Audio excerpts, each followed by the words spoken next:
Halo, Halo, kami dari kelompok 9, saya Fahri Munir. saya Hazimah Yanti. Saya Hamzah Zahra. Selamat datang di video edukasi kami tentang 2 episode dalam melakukan konseling. Sampai situ. Oke, jadi mau cerita apa hari ini? Ini sih Kak, aku tuh belakangan ini kayak ngerasa sedih aja gitu. Kayak udah beberapa hari itu ngerasa sedih. Kayak aku tuh nggak ada energi buat ngapa-ngapain gitu loh Kak. Nah teman-teman, berdasarkan cuplikan video yang sebelumnya, itu adalah salah satu contoh konseling yang salah dilakukan oleh psikolog ataupun konselor. Nah mau tahu yang benar kayak gimana? Yuk lihat video berikut ini. Dalam konseling, bukan hanya kata-kata yang penting, bahasa tubuh konselor juga berperan besar dalam menciptakan rasa aman dan nyaman bagi klien. Ada satu pedoman sederhana yang bisa kita gunakan, yaitu SOLER. Mari kita bahas satu persatu. Yang pertama ada S atau squarely face the client. Duduklah menghadap klien dengan tubuh terbuka, tidak setengah badan atau sambil menoleh ke arah lain. Posisi ini memberi pesan bahwa saya sepenuhnya hadir untukmu. Yang kedua ada O atau open posture.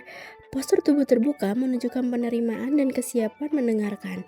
Sebaliknya, postur tertutup bisa membuat klien merasa ditolak loh. Yang ketiga ada L atau lean towards the client, yaitu badan sedikit condong ke arah klien, itu menunjukkan rasa tertarik dan juga peduli. Tapi ingat, jangan terlalu dekat hingga membuat klien merasa terintimidasi. Yang keempat ada E atau eye contact. Kontak mata penting untuk menunjukkan perhatian, namun tatapan terlalu lama bisa terasa menekan, dan menghindari tatapan juga bisa memberi kesan tidak peduli loh. Nah, yang terakhir nih, ada R atau relax. Konselor yang tegang bisa membuat suasana menjadi kaku. Sikap relax memberi pesan bahwa sesi konseling adalah ruang yang aman untuk klien. Nah, dengan memperhatikan SOLER, konselor tidak hanya hadir secara fisik, tetapi juga menghadirkan kehangatan, penerimaan, dan empati. Bahasa tubuh yang tepat bisa membuat klien merasa bahwa saya didengar dan juga saya diterima. Oh iya teman-teman, jangan lupa salah satu langkah terpenting lainnya dalam konseling yaitu membangun rapport atau membangun hubungan saling percaya antara konselor dan klien. Nah, hubungan rapport ini biasanya sering kali menentukan keberhasilan dari konseling itu sendiri. Nah, bagaimana sih cara membangunnya? Simak cuplikan video berikut. Selamat pagi, saya adalah Hamzah Zahra. Saya merupakan psikolog dari Universitas Jaya yang akan bersamai saudara dari hari ini. Anda boleh panggil saya Alicia atau Nika Alicia. Kalau boleh tahu siapa namamu? Nama aku Ari, tante bisa panggil aku Ari aja. Ari, konseling ini akan memakan waktu selama kurang lebih 9 menit. Nah, selama 20 menit ini, ada 2 bebas cerita tentang apapun yang Ari ingin makan. Nah, kamu udah makan belum? Udah. Apa yang harus diceritain hari ini? Nah, tadi kita sudah melihat ya sedikit cuplikan tentang bagaimana sih cara membangun rapport. Nah, membangun rapport ini bisa dimulai dari hal-hal yang sederhana. Konselor dapat membuka percakapan dengan menanyakan kabar hari ini, apakah klien sudah makan, atau bagaimana perjalanan menuju tempat konseling. Pertanyaan ringan seperti itu membuat suasana lebih cair, sekaligus menunjukkan bahwa konselor peduli dengan kondisi klien sebagai manusia, bukan sekadar kasus. Setelah itu, konselor bisa melanjutkan dengan sikap yang ramah, bahasa tubuh terbuka, dan kontak mata yang wajar. Semua ini membantu klien merasa lebih nyaman dan aman untuk memulai cerita. Rapport yang baik bukan soal teknik rumit, melainkan tentang kehangatan dan perhatian yang tulus terhadap hal-hal kecil dalam kehidupan klien. Nah, dengan rapport yang kuat, diharapkan klien bisa merasa nyaman, dihargai, dan termotivasi untuk membagikan segala ceritanya dan terlibat aktif dalam proses konseling. Jadi gini mas, saya mau cerita kalau kayak sekitar 1 bulan yang lalu saya baru putus sama pacar saya udah pacaran dari kita SMA, terus kemarin kita putus gara-gara dia pengen selingkuh. Sebenarnya saya nggak apa-apa dia selingkuhin, karena saya udah sayang banget sama dia, saya udah bertahun-tahun sama dia, dan setelah putus saya bener-bener gak produktif, kerjaan saya cuma nangis aja, bener-bener kayak saya nggak punya tujuan hidup lagi karena nggak sama dia.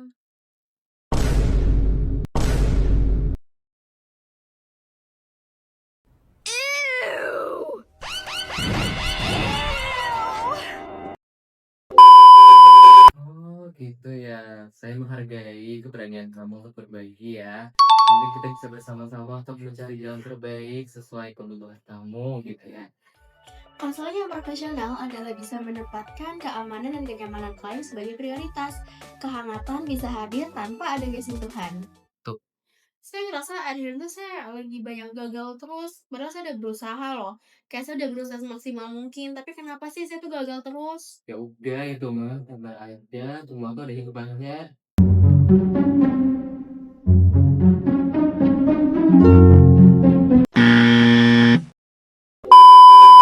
Oh, berarti kamu kecewa karena kerja keras kamu belum membuahkan hasil ya. Respon empatik bisa dapat membuat klien lebih merasa dipahami. Hindari mengisi yang terdengar basi dan justru malah menutup percakapan. Mbak, jadi aku lagi capek banget akhir-akhir ini. Kayak banyak banget tugas-tugas dari dosen aku, terus aku bener-bener kayak aku nggak bisa ngerjain karena semuanya tuh numpuk banget dan lainnya tuh kayak barengan semua. Bener stres banget, aku burn out sampai kayak jadinya aku nggak ngerjain apa-apa. Oke, kita lanjut. Kalau hubungan sama keluarga apa gimana? Oke, baik. Kalau tadi saya mendengar ada kalimat lelah, tertekan. Apakah saya boleh tahu bagaimana tertekan itu yang bisa rasakan? Pertanyaan klarifikasi membantu klien untuk memperjelas masalahnya. Jangan mengalihkan topik ketika klien sedang membicarakan hal yang penting.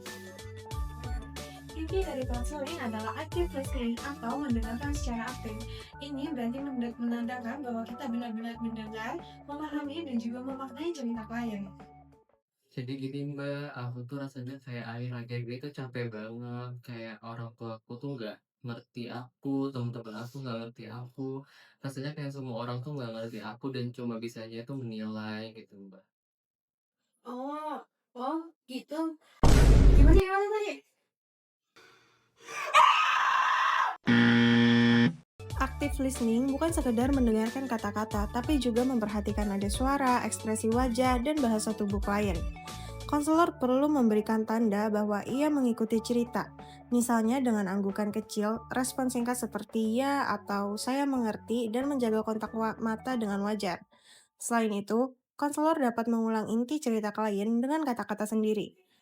Oke, baik. Sepertinya kamu kali ini tidak merasa kesepian ya, karena di sekitar kamu orang-orang sedang tidak memperhatikan kamu dan tidak memahami kamu. Ketika klien merasa benar-benar didengar, hubungan terapeutik akan tumbuh menjadi lebih kuat dan proses penyembuhan bisa dimulai. Iya, cerita. Ya ampun. Gue lagi galau banget. Gue kan psikolog ya. Gue mau cerita boleh gak sih? Jadi gini. Oke, kamu percaya sama gue. Jadi, lo harus percaya omongan gue ya. Lo harus putus. Masa sih harus dijauhin, harus putus? Jangan gitu. Iya dong, lo kan konselor lo. Sebagai seorang konselor profesional, kita gak boleh mencampurkan peran kita yang profesional dan juga berat pribadi karena dapat menimbulkan konflik kepentingan.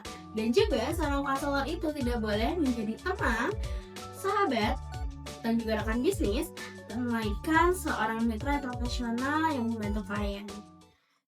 Bisa bantuin dong, anak aku tuh bilangin kamu tuh konselor nih. Bantuin dong. Ya, kamu kenapa? Bantuin dong. Gimana ya? Udah, gak usah bingung. Udah hadiah nih buat kamu. Tapi kamu bantuin aku ya.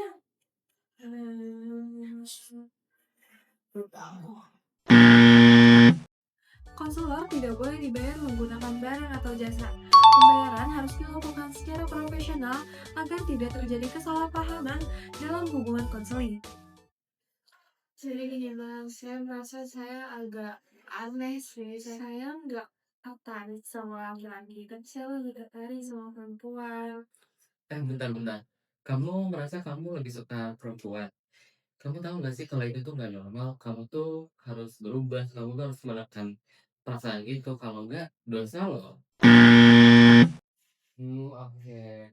Saya di sini ingin memastikan kamu dapat layanan terbaik ya, pendampingan yang terbaik. Tapi karena di sini ada hal-hal yang mungkin bisa membuat saya kurang objektif, saya akan merujuk kamu ke konselor lain ya. Kamu tetap berhak kok untuk mendapatkan layanan yang bisa mendukung kamu sebelumnya. Konselor bisa jadi menghadapi klien dengan latar belakang yang berbeda, misalnya seperti orientasi seksual, kepercayaan, atau gaya hidup. Dalam konseling, sebaiknya konselor mengesampingkan prasangka pribadi. Jika nilai-nilai pribadi konselor terlalu bertentangan dengan klien hingga dapat melukai klien, sebaiknya konselor merujuk klien ke konselor yang lebih sesuai. Intinya, tidak ada ruang diskriminasi dalam konseling.